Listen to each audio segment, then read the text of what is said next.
माननीय सामाजिक न्याय और अधिकारिता मंत्री डॉक्टर वीरेंद्र कुमार जी, माननीय सामाजिक न्याय एवं अधिकारिता राज्य मंत्री श्रीमती प्रतिभा भौमिक जी, माननीय सामाजिक न्याय एवं अधिकारिता राज्य मंत्री श्री रामदास अठवाले जी, सामाजिक न्याय एवं अधिकारिता मंत्रालय के सचिव श्री आर सुब्रमण्यम जी, टाटा ट्रस्ट के प्रतिनिधि सुश्री सुगंध बालिका जी, बैंक ग्रुप के HR निर्देशक श्री अमित दास जी, वयोश्रेष्ठ सम्मान से सम्मानित महानुभाव और उनका परिजन, NGO का प्रतिनिधिगण, उपस्थित अधिकारीगण, अतिथिगण तथा इस समारोह में ऑनलाइन सम्मिलित होने वाले सम्मानित अतिथिगण, बहनों और भाइयों, अंतर्राष्ट्रीय वरिष्ठजन दिवस पर आप सबके साथ अपने विचार साझा करने का सुयोग मिला है। मुझे बहुत संतोष और हर्ष है। मेरा सौभाग्य है कि मुझे उन व्यक्तियों और संस्थाओं की राष्ट्रीय वयोश्रेष्ठ सम्मान 2021 से सम्मानित करने का अवसर मिलेगा, जिन्होंने समाज का बुजुर्गों की सेवा की। अब धन्य है आपके सेवा संस्कार, धन्य है ये सम्मान समाज के हर नागरिक को हमारे बड़े बुजुर्गों के प्रति हमारा कर्तव्य और हमारे दायित्व को याद दिलाएंगे। आपको याद होगा कि 1 अक्टूबर 1999 को संयुक्त राष्ट्र महासभा ने आज के दिन को अंतर्राष्ट्रीय वरिष्ठजन दिवस के रूप में मनाने के प्रस्ताव पारित किया है। इस प्रस्ताव का उद्देश्य था कि सोसाइटी फॉर ऑल एजेस, ऐसा समाज जिसमें सभी आयु वर्ग के लिए सम्मान हो, स्वीकारता हो और सुविधा हो। तभी से 1 अक्टूबर को विश्व भर में अंतर्राष्ट्रीय वरिष्ठजन दिवस मनाया जाता है। उन्होंने कहा इसको वृद्धजन दिवस। मैंने सुझाव दिया भाई वृद्ध क्या है, वरिष्ठजन दिवस होना चाहिए। Elderly, not old, you will also become old one day. So elder word is more appropriate that way. 2011 की जनगणना के अनुसार भारत में वरिष्ठजनों की संख्या 10.38 करोड़ थी, जो कि कुल आबादी का लगभग 8.6% है। इस दर से 2036 तक 2036 भारत में बुजुर्गों का संख्या कुल जनसंख्या का 14.9% 14.9% होगी। मित्रों, भारतीय परंपरा में कहा गया है श्रोतव्यम खलु वृद्धानाम इति शास्त्र निदर्शनम, वरिष्ठों की बात सुननी चाहिए, यही शास्त्रों का निर्देश है। In principle I do not like to address them as older persons, but prefer to call them as elderly. I urge upon everybody, every organization to please keep this session and call them elderly. Don't call old age home. Call it as elder home. That will be more appropriate. I would urge everybody to address aged people as elderly and not as older persons. This is also aligned with our culture and our tradition. India has a rich tradition of respecting and caring for the elderly. Under the joint family system, they enjoyed a place of reverence and influence, guiding and advising the younger generation on the strength of their knowledge, wisdom, long years of experience. However, with the gradual disintegration of the joint family system and the rapid proliferation of nuclear families, coupled with urbanization of the society, intergenerational bonding has weakened, resulting in erosion of the traditional values of respecting the elders in the family. These days, many of our young children do not get the privilege of enjoying the tender care, love, affection and guidance of the older generation as was available to us in our joint families. I was brought up by my grandmother and grandfather because I lost my mother at the age of 1 year, 1 month. So my grandmother and my grandfather, they took care of me, and I can say the foundations for my future were laid by my grandfather and my grandmother. And I could reach this stage because the guidance they were given, the संस्कार उन्होंने दिया बचपन में, उसी कारण से मैं यहीं तक पहुंचा ऐसा मेरा मानना है. The various strata of the society need to be sensitized towards the challenges faced by the elderly, as the problems relating to old age are not experienced nor fully comprehended by others. Media and the NGOs should take up sensitization drives to educate people in this regard. The growth in the number of senior citizens has also led to new challenges. One of the main challenges is to ensure timely and properly medical care to the elderly. Other issues include protecting the rights of the elderly, preventing their neglect and abuse by their children and relatives. As you are all aware, the government has enacted legislation for the protection and promotion of the rights of the senior citizens, and a policy framework has also been developed for the care of the elderly. This has to be scrupulously followed by all concerned. The Government of India launched several welfare schemes to provide comprehensive health care and economic independence to senior citizens. Many senior citizens lead an active life. You have seen some of them. Their experience and skills should be used meaningfully for the nation's growth and development wherever needed. Training should be imparted to them for upgrading their skills. The LASI Longitudinal Aging Study in India report 2020 finds that more than 50% of senior citizens are active. Therefore, it is very important to provide gainful employment opportunities for such elders so that they can lead happy, healthy, empowered and self-reliant lives. Human resources cells of many private enterprises seek experienced persons for certain positions. Therefore, I am very happy today that we have launched the Sacred Portal, अच्छा नाम दिया, Sacred Portal developed in collaboration with the Times Group to connect our able citizens with job providers in the private sector. It's a very good initiative.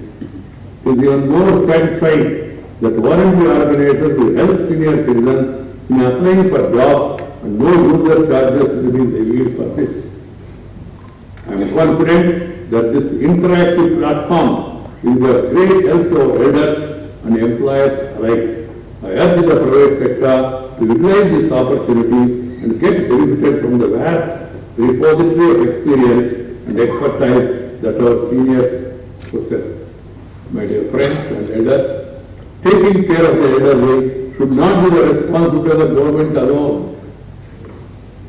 Rather, it has to be an all-encompassing mission involving each one of us. It is a matter of pride that India has become the world's third largest startup ecosystem today. Every day, our talented techno-entrepreneurs are scripting history in every field, various fields.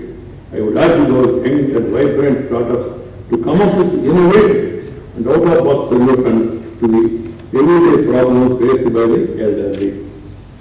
The newly designed Sage Portal is a timely initiative by the Ministry of Social Justice and Empowerment.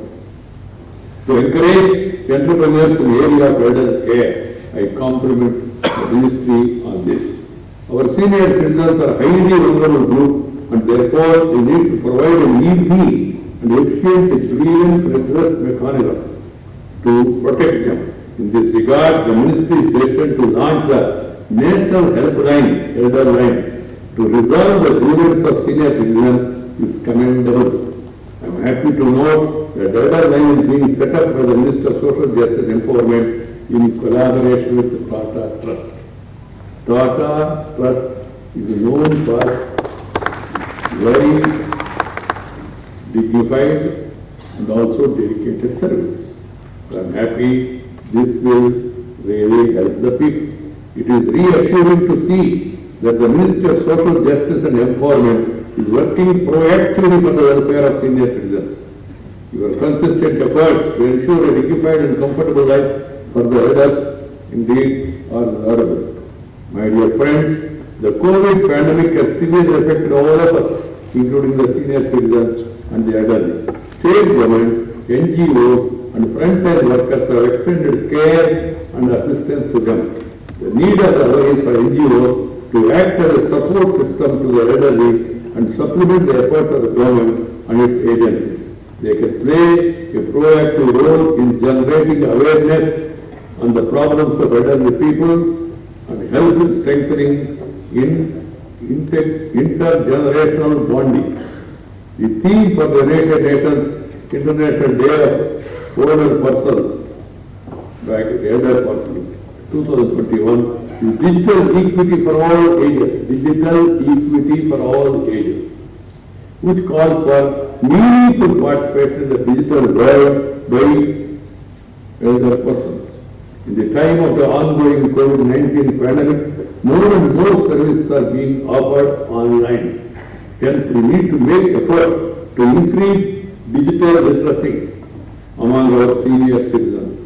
I urge the younger generation to take a lead in this regard and educate the elders in their family and neighborhood on the use of digital devices. This will go a long way in empowering them.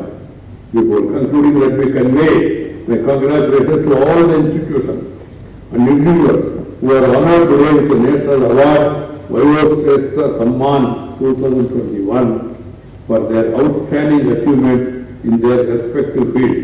Let these prestigious awards and the work done by the recipients of the awards inspire others. ये जो आज सम्मान दे रहे हैं, ये सम्मान इनको सम्मानित करेगा मगर बाकी लोगों को प्रोत्साहन देगा. That is the idea of this award. The idea of this award is to inspire others to do the needful in this field. I wish the Social Justice and Empowerment Ministry and all officials engaged in the welfare of elderly all success in their future endeavors.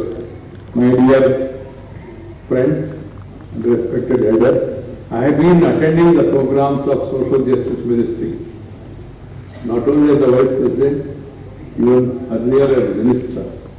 And I can tell you, out of all the ministries, Social Justice Ministry is taking so many initiatives for various socially disabled people and also pursuing them with all vigor. Thanks to the initiative of the Prime Minister, who is keen that we should take care of the socially backward, oppressed, suppressed and depressed people, give them economic support, give them training, upgrade the skills of those people who are disabled. Disabled people also, they have ability to do certain things. They have to be identified and they have to be encouraged. Every person has some ability. If they have some disability, they have ability. इसलिए प्रधानमंत्री ने कहा उनको दिव्यांग, विकलांग मत कहिए, दिव्यांग कहा. कहीं ना कहीं उनके पास योग्यता होगी, स्किल होंगे. उस स्किल को हम पहचान के उसको प्रोत्साहन देना समाज का कर्तव्य है, परिवार का कर्तव्य है और सरकार का कर्तव्य है. लोगों में जो क्षमता है उसको समझ के उसको सदुपयोग करने के लिए प्रयास करना ये सरकार के कर्तव्य है.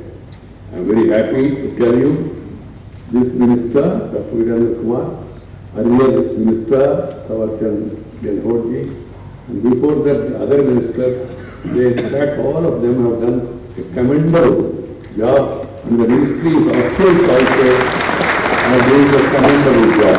But what is important is enunciation of the programs is one good thing.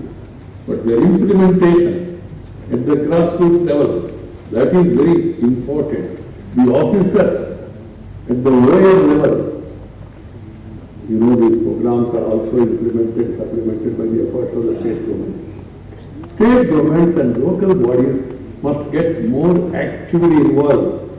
And I urge upon the NGOs to oversee the implementation of these programs periodically and then start sending reports.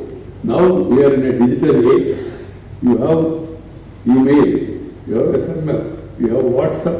You can visit the well-meaning people, particular youngsters, can visit certain institutions run with the support and run by the government and see whether the benefits that are planned, sent, funded by the government is reaching the people or not.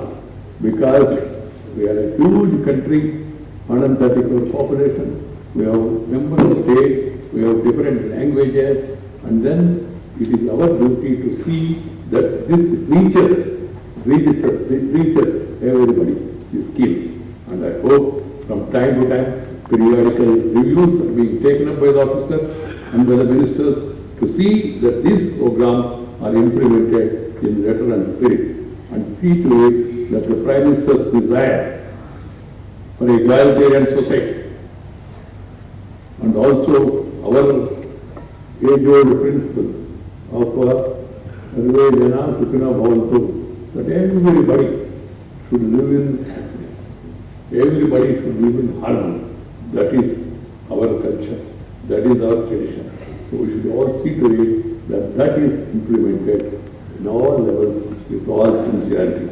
I would like to convey my thanks to the Minister, Sri Virendra Kumar Ji, and also to the other junior ministers, Sri Ramdas Athwale, Srimati Pratibha Mohammed Ji, Sri Subramaniam ji, सचिव और अन्य अधिकारी, मैं सभी को धन्यवाद देना चाहता हूँ। उन लोगों ने मुझे आप इस कार्यक्रम में भाग लेने का अवसर दिया है। आप सबको भी मेरा शुभकामना है। धन्यवाद। नमस्कार। जय हिंद।